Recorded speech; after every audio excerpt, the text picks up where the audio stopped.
Here we have my Culture War Encyclopedia. There is a link for that below in the description, and you can see it's a little bit unfinished, or very largely unfinished, but let's scroll down to Michel Foucault. Michel Foucault, child rapist icon of the left. Michel Foucault, 1926 to 1984, was a French historian associated with the structuralist and post-structuralist philosophies, and according to Stanford Encyclopedia of Philosophy, quote, and I'm going to hover over the footnote there so you can see what source this is. So according to Stanford Encyclopedia of Philosophy, quote, he has had a strong influence not only on philosophy, but also in a wide range of humanistic and social scientific disciplines, unquote. Indeed, as Douglas Murray writes, quote, Michel Foucault is one of the most cited scholars in the social sciences in the West, unquote. And that's from this book here, The Madness of Crowds. It's on the shelf behind me. Foucault was professor of the history of systems of thought at Collège de France from 1969 until his death from AIDS in 1984. He was involved in activism during this time. He also lectured and taught outside of France. I'm going to hover over the footnote. So that's from the Stanford Encyclopedia of Philosophy. And that's Michel Foucault. Quite a popular figure, he has appeared on television often enough, and indeed is a cultural icon for the left, especially in academia. In the section on iconoclasm in the Culture War Encyclopedia, we discuss the history of the destruction of both literal and figurative icons, including the more recent cases waged by the left. We touch upon the double standards held by many in this regard. We have already discussed the hypocrisy of the fact that Karl Marx was racist, and yet has been spared by cancel culture and leftist iconoclasts. Here, we will do the same with Foucault. By the way, this is an extension of my report on iconoclasm. The stuff about Karl Marx justifies a separate report for that due to its length, and we only touch upon his racism.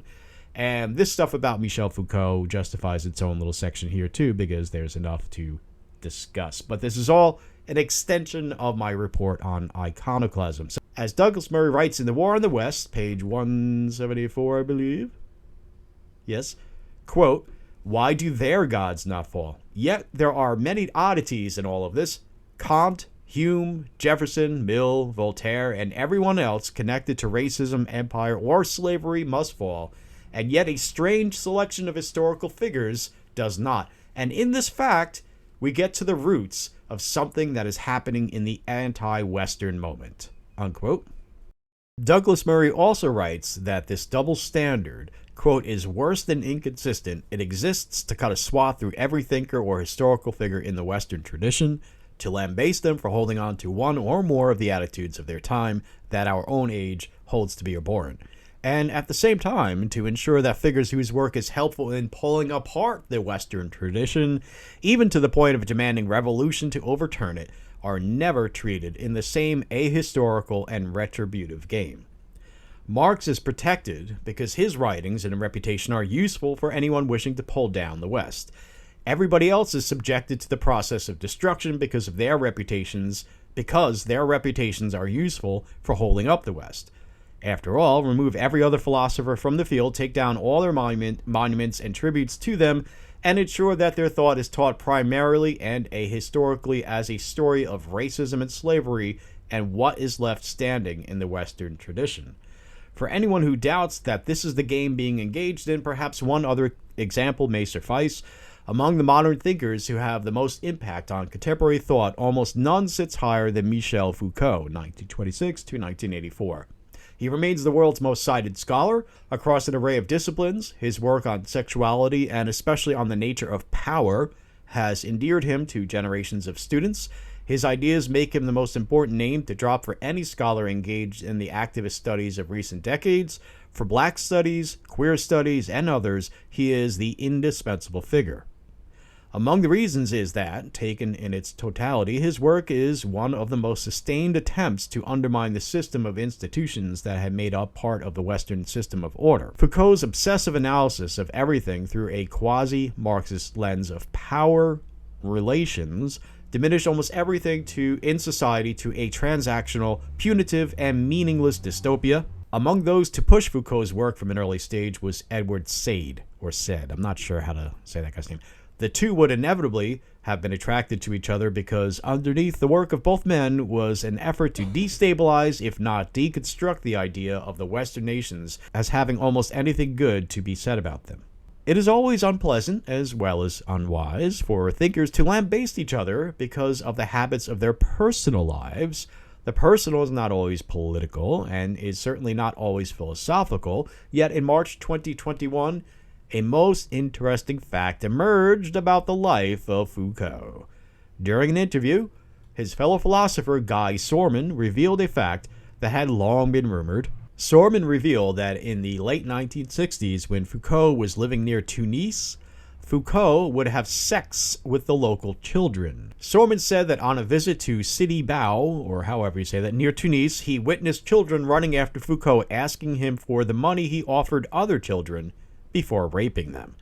According to Sorman, these boys of 8, 9, or 10 years of age would have money thrown at them by Foucault, who would arrange to meet them late at night, quote, at the usual place, unquote. The usual place turned out to be the local cemetery where Foucault would rape the children on gravestones. Folks, rape the children on top of gravestones in a cemetery at night for money, secretly. I mean, imagine the kids sneaking out of the house or whatever, because they're that desperate for money. And who knows what he told them. I mean, I don't think he said, show up so I could rape you, but show up and I'll give you money for something. Well, who knows? These are all according to, of course, Sorman, but we'll address that in a little bit. Douglas Murray continues, as Sorman said, quote, the question of consent wasn't even raised, unquote. Foucault would not have dared to do this in France, that's where he's from, according to Sorman, but there was, quote, a colonial dimension to this, a white imperialism, unquote, unquote. At this point in Murray's text is placed the book's footnote, and you can read that right there, and you can check that out if you want to. And he continues, one of the many oddities of these revelations is that to date they seem to have done nothing to dent Foucault's reputation, nor has the fact that, along with other French intellectuals, he once signed a letter recommending the age of consent in his country to be lowered to 12.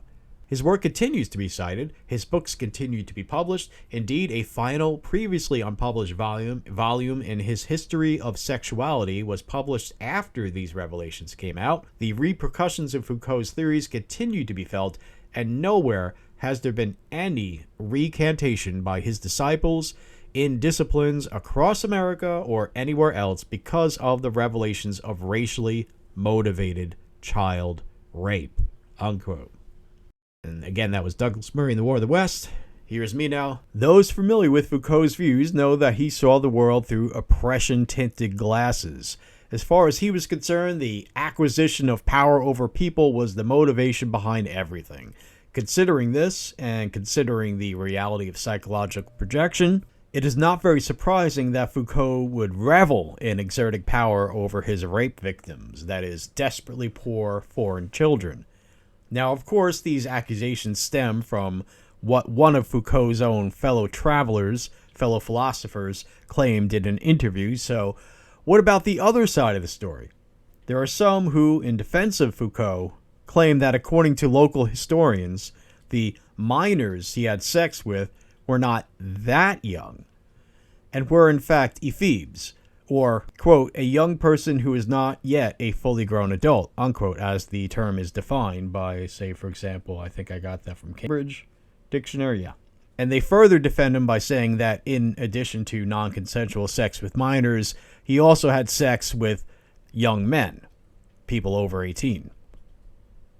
And that's my source there. That's a French source that I translated to English. Tunisia, Michel Foucault was not a pedophile, but he was seduced by young ephebes. And yeah, the source says that he was seduced by them. So it's the children's fault.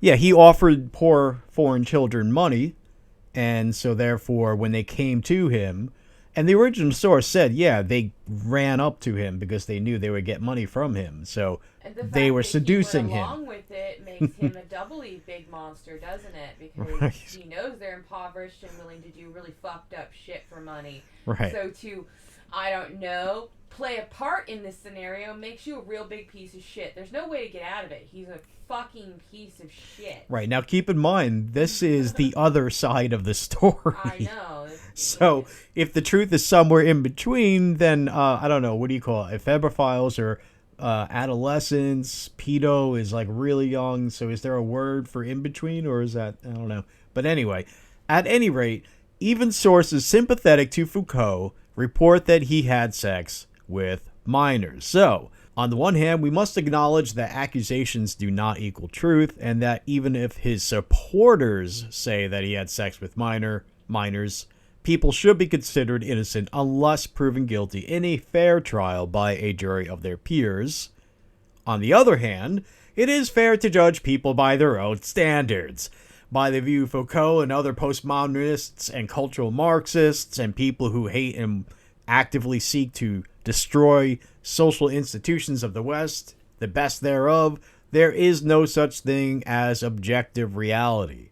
No such thing as justice, no such thing as proof, and so on. There is only power and power narratives. So, by their own standards, it is more than fair to say that Foucault and his supporters are child-raping, racist, marginalizing, socialist, Nazi, commie fascists. Big fuckers, Tabby says, too.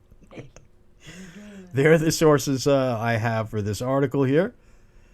And thank you very much, folks. Please share, subscribe, see the links below.